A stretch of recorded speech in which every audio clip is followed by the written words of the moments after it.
आप सबका आपके अपने YouTube चैनल सैर हैप्पीनेस संस्कृत एजुकेशन पर हार्दिक स्वागत एवं अभिनंदन।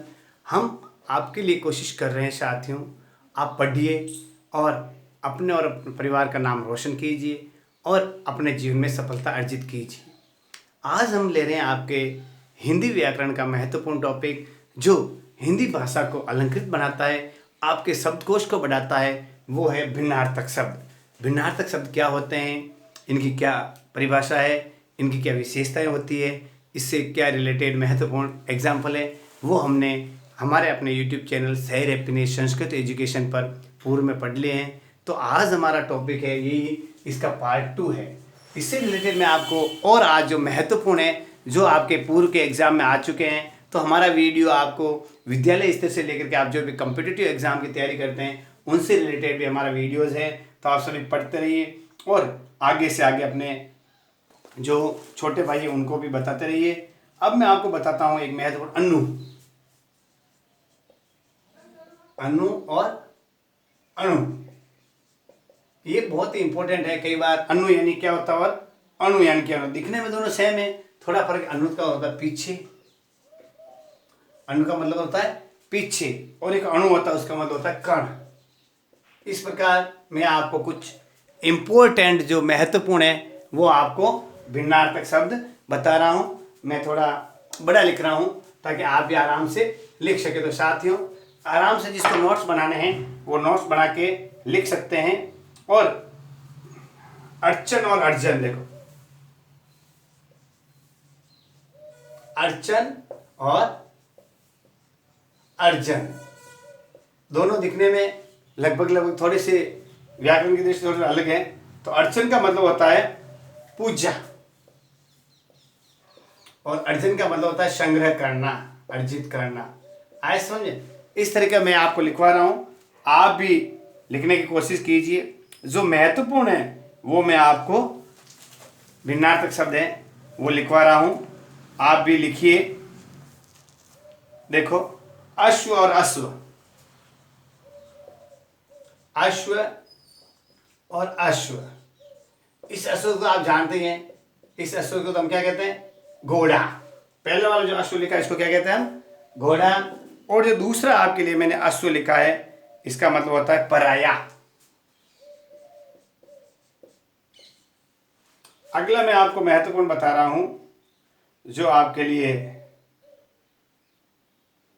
इंपॉर्टेंट है। देखो, अंश और अंश,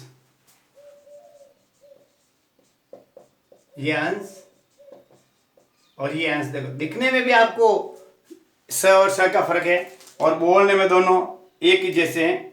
जो पहला अंश है हिस्सा, भाग, और दूसरा अंश है कंधा। अंश और अंश में क्या फर्क है, पहला अंश जो हम लिखेंगे उसका यूज करेंगे हम हिस्से में, जिसे मुझे मेरा अंश दे दीजिए। तो जो स, शंकर वाला स इसमें लिखेंगे तो इसमें ये अंश वाला आएगा। और दूसरा है मेरा अंश दर्द कर रहा है, यानी मेरा कंधा दर्द कर रहा है, तो दूसरे शब्द जो यूज करेंगे इसमें हम इस अंश का प्रयोग कंधे के लिए करेंगे। आया समझे? अब मैं आपको और बताना चाहता हूं, अपाद और अपात। अपाद, अपात। देखो, शब्द भी पढ़ो, पाद, पाद यानी पैर, तो अपाद मतलब होता पैर तक, पैर तक। और अपात, अपात इसमें होता आकस्मिक। आप भी आराम से मेरे साथ साथ लिखना चाहो तो लिख सकते हो। अक्ष और अक्षी, अक्ष और अक्षी। अक्ष मतलब होता है धुरी, पृथ्वी अपने अक्ष पर घूमती है। अक्षी यानी आंख। अब आप इन शब्दों का प्रयोग अपने दैनिक जीवन में जो बोलते हैं शब्द वाक्य बना के उसके साथ यदि आप करेंगे तो आप आराम से इनको आदि और व्याधि, आदि व्याधि। तो आदि और व्याधि के लिए मैं बताना चाहता हूं, आदि का मतलब होता है मानसिक कष्ट। बहुत अच्छा, देखो आदि यानी मानसिक कष्ट, और व्याधि का मतलब होता है शारीरिक कष्ट।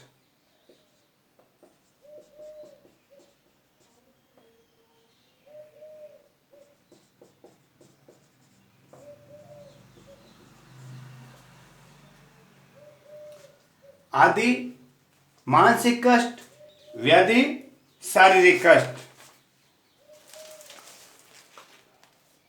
आभरण और आवरण। आभरण, आवरण। आभरण, आभरण मीन्स आभूषण, भरण से संबंधित आभूषण, और आवरण यानी चारों तरफ से जो घेरा होता है उसको क्या कहते हैं, पर्दा। ये कुछ महत्वपूर्ण मैंने आपको लिखवाए हैं, आप भी मेरे साथ साथ लिखते रहिए। और जो भी अच्छे अच्छे आपके लिए जो आपके पूर्व के एग्जाम में आ चुके हैं, आए समझे, जो महत्वपूर्ण, एक आरती और आरती, देखो बहुत ही इंपॉर्टेंट। आरती छोटी थी इसमें, और एक आरती में बड़ी थी। ये ऐसे इस प्रकार कंफ्यूजनेबल जो आपको करते हैं, संदेहास्पद शब्द है आरती और आरती। जो पहली आरती है विराम, पहली आरती छोटी है उसको विराम, और जो बड़ी आरती है उसको कर दो पूजा। यानी छोटी आरती वाला आरती में छोटी ती वाला है उसका अर्थ होता है विराम, और जो आरती में ती बड़ी है उसके साथ हम उसका अर्थ पूजा में लेते हैं।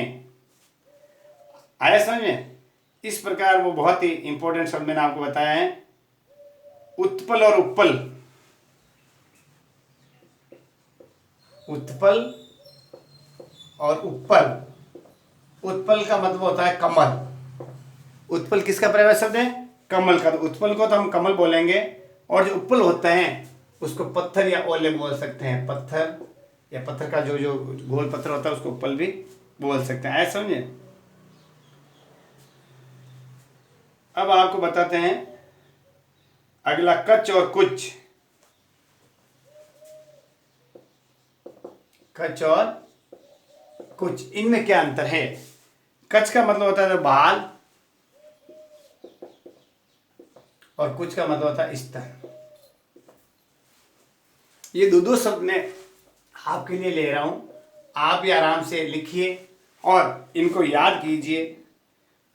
अब कटक और कंटक देखो, कटक और कंटक केवल एक मात्रा का फर्क है। कटक मतलब होता है सेना। आए समझे? कटक का मतलब क्या होता है? सेना, और कंटक का मतलब होता है कांटा। रोड़ा कहो, कांटा कहो, ये कटक और कंटक में अंतर बता दिया। जो बहुत ही इंपॉर्टेंट है वो आपको मैं लिखा रहा हूं, ताकि आपके एग्जाम से रिलेटेड तैयारी भी हो जाए। कुंडल और कुंतल। कुंडल और कुंतल थोड़ी सी भाषाई है। कुंडल और कुंतल। कुंडल का मतलब कान में जो पहने जाता आभूषण है, कान का आभूषण। कुंडल जो कान में पहनते हैं ना, कुंडल साधु सन्यासी लोग हो, और कुंतल यानी बाल। कुंतल का मतलब होता है बाल। आ गया समझ में? अब मैं आपको जो इंपॉर्टेंट है, कृपण और कृपाण। कृपण और कृपाण, क्र क्र से शुरू हो रहे हैं, एक में प है और एक प के साथ आ की मात्रा। तो कृपण का तो एकदम मतलब होता है कंजूस, और कृपाण का मतलब होता है तलवार। ग्रह और ग्रह बहुत इंपॉर्टेंट है। ग्रह और ग्रह, इस ग्रह का होता है नक्षत्र, और इस ग्रह का होता है ग्रह।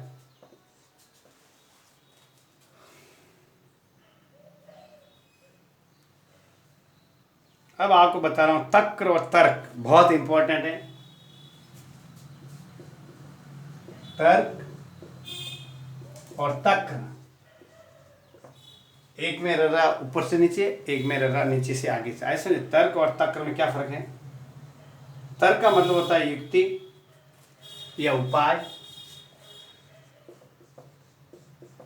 और इस तक्र का मतलब होता है छाछ, जो दही को भिगो के प्राप्त करते हैं। वो तर्क और तक्र में आपको तरणी और तरणी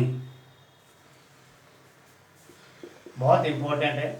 तरणी और तरणी, जो पहले वाला तरणी है ये इंपॉर्टेंट भी है आपके लिए, एग्जामों में आता रहता है। पहले वाला तरणी जो छोटा है वो सूर्य के लिए, और दूसरा है वो नाव के लिए। आया समझे? पहला तरणी जो लिखा मैंने वो सूर्य के लिए, और जो बड़ी ई की मात्रा है वो नाव के लिए लिखा। ठीक है। दिवा और दिवा, दिवा और दिवा, दिवा का मतलब, इसका तो दिवा का होता है दिन, और इस दिवा का मतलब होता है दीपक। देखो याद करने की ट्रिक, दी बड़ी दी से, छोटी दी से दिन, और बड़ी दी से दीपक। ये इस तरीका आपको भी ट्रिक अपनानी चाहिए। आप ट्रिक या आप करना के भी आप आराम से तरंग और तुरंग,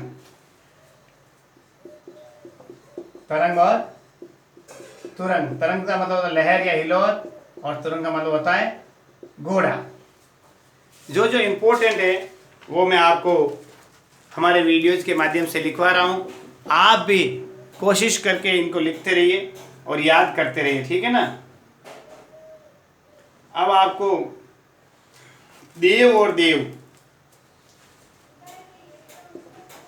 देव और देव, इस देव का मतलब देवता, और इस देव का मतलब होता है भाग्य। एक मात्रा देव की थी, देव, देव में देवता की देव एक मात्रा, और दूसरा देव आते ही आपको क्या बनाना? भाग्य।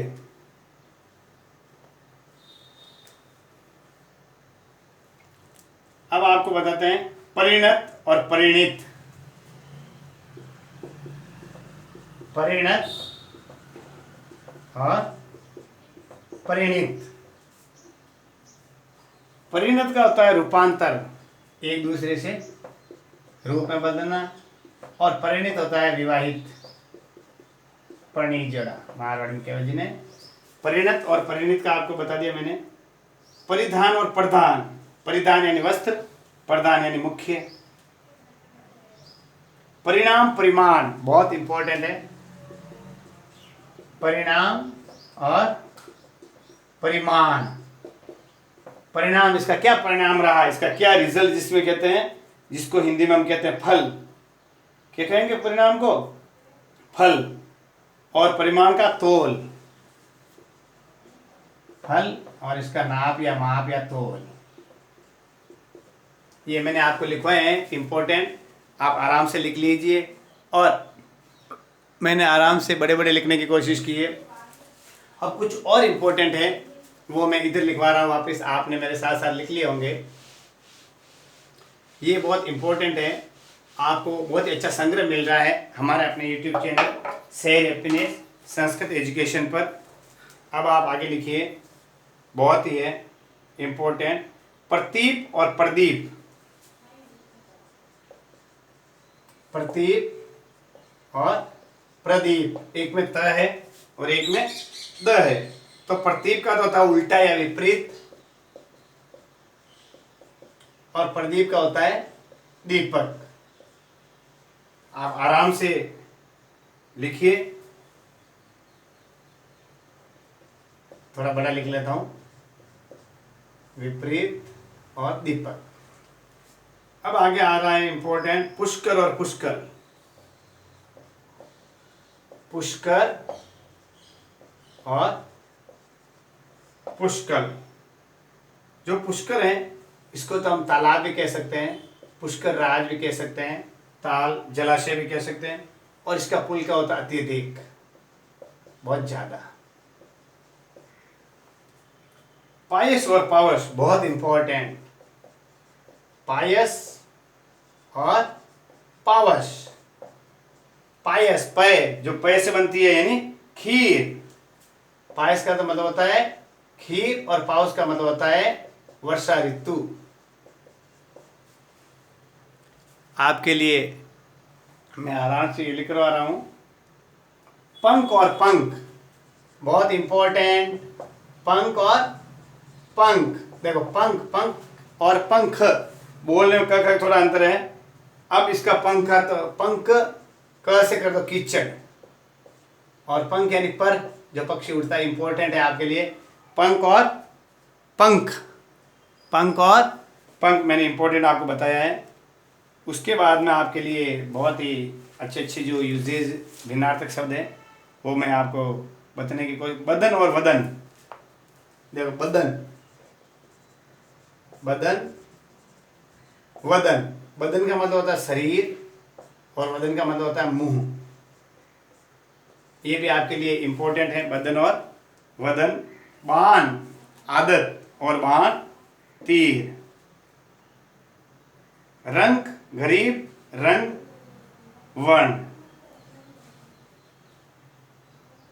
वर्ण और वर्ण, देखो एक वर्ण और एक वर्ण, दोनों में क्या अंतर है? इस वर्ण का मतलब होता है रंग और इस वर्ण का मतलब होता है घाव। पहला वर्ण रंग के लिए और दूसरा वर्ण घाव के लिए। वसुदेव और वासुदेव। देखो वसुदेव, वसुदेव और वासुदेव दोनों में क्या फर्क है? वसुदेव तो कृष्ण के पिता, कृष्ण के पिता, और वासुदेव स्वयं कृष्ण। ये दोनों में डिफरेंस है। आप आराम से इनको लिखिए और याद कीजिए। और अधिक महत्वपूर्ण है, 2-4 शब्द बच गए हैं, उनको भी मैं आपके लिए लिखवा रहा हूँ। आप आराम से मेरे पीछे पीछे लिख लीजिए, और आपको नोट्स बनाना है वो भी आप बना सकते हैं। अब मैं बताता हूँ व्यंजन और व्यंजन। व्यंजन और व्यंजन, देखो दोनों में केवल अनुस्वार की जो मात्रा है वो फर्क है।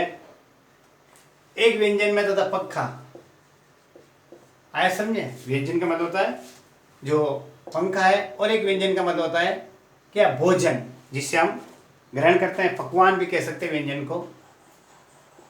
है कि घर में क्या क्या मिष्ठान के व्यंजन बने हैं, तो पकवान। यानी व्यंजन और व्यंजन में क्या फर्क है, ये इंपॉर्टेंट है। इस व्यंजन का मतलब होता है पंखा, और जो व्यंजन है उसका पकवान। विद्या और विद्या, विद्या और विद्या, तो विद्या तो गद्य पद्य है और विद्या ज्ञान के लिए। अब मैं आपको सर और सर, बहुत इंपॉर्टेंट। सर और सर, इस सर का अर्थ होता है बाण, और इस सर का होता है तालाब। क्या होता है? तालाब। अब ये इंपॉर्टेंट आपके लिए है, सर और सर। जो पहला सर है, छोटा सर, वो है बाण के लिए, और दूसरा सर है वो तालाब के लिए। सर और सर ये इंपॉर्टेंट है। अब मैं आपको एक बहुत ही शम और सम, देखो शम और शम। इस शम का मतलब होता है शांति। आगे आपसे इस शम का मतलब होता है बराबर, समान। आप समान भी लिख सकते हो या बराबर भी लिख सकते हो। चलो समान और बराबर दोनों आप लिख दो, मैं बराबर लिख देता हूँ आपके लिए। ये आपको मैंने इंपॉर्टेंट थे। एक है स्वजन और स्वजन, बहुत इंपॉर्टेंट। स्वजन और स्वजन वेरी वेरी इंपॉर्टेंट। दोनों स में बहुत कम फर्क है। इस स्वजन का जो पहला स छोटा वाला, इसका होता है कुत्ता, और इस स्वजन का होता है अपना, यानी जो स्वयं से रिलेटेड है वो स्वजन या परिजन भी कह सकते हैं। शंकर और शंकर, शंकर और शंकर, इसको तो हम शिव कह सकते हैं, शंभु महादेव कह सकते हैं। इसको मिश्रित, मिश्रित शंकर यानी मिश्रित या मिश्रण भी कह सकते हैं। मिश्रित या मिश्रण लिख दो आप, अच्छा रहेगा मिश्रण शब्द।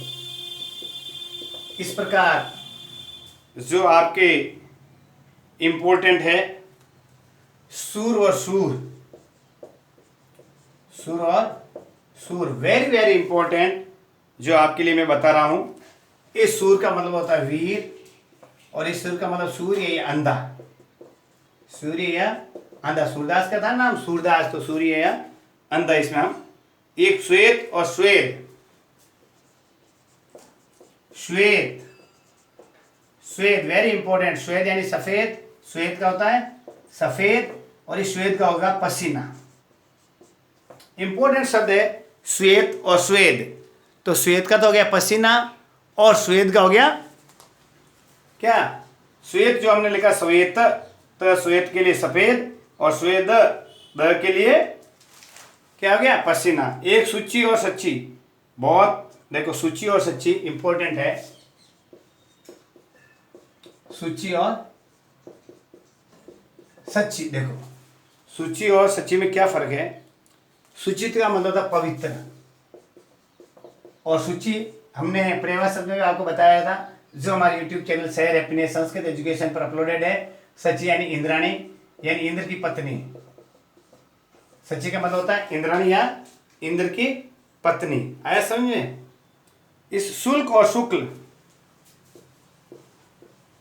शुल्क और शुक्ल, शुल्क मतलब फीस, कोई भी लिया जाता है आपको कर, और शुल्क यानी फीस, और शुक्ल में सफेद। इस प्रकार जो महत्वपूर्ण थे आपके, मैंने आपको इंपॉर्टेंट जो काफी थे बताने की कोशिश की है। लत्ता और लत्ता देखो बहुत महत्वपूर्ण, लत्ता और लत्ता। इस लत्ता का तो मतलब होता बेल, और इस लत्ता का मतलब होता कपड़ा। कपड़े लत्ते बोलते हैं ना, कपड़े लत्ते। तो ये लो जो लत्ता वाला दूसरा है, उसमें कपड़े के लिए आया है।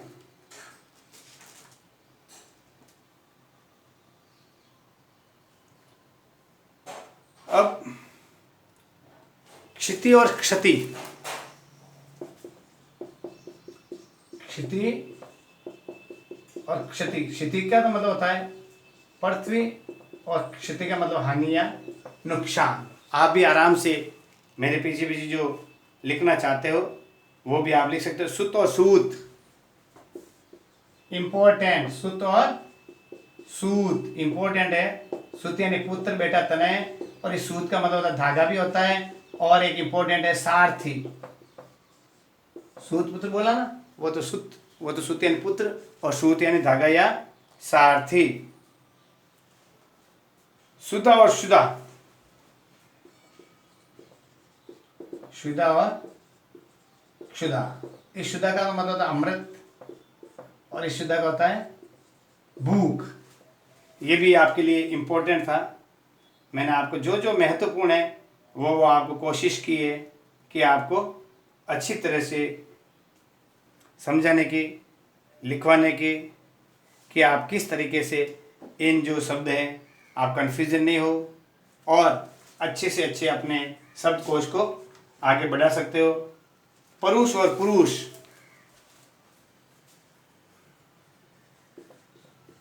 पुरुष और पुरुष। पुरुष का मतलब होता है कठोर, और पुरुष का मतलब होता है आदमी, नर, मानव। ये जो साथियों इम्पोर्टेंट भिन्नार्थक शब्द थे, मैंने आपके लिए कलेक्शन किए हैं और आपके लिए लिखे हैं, कोशिश की है आप इनको आराम से पढ़ेंगे और अपने जो शब्दकोश है उसको आगे बढ़ाएंगे। आया समझे।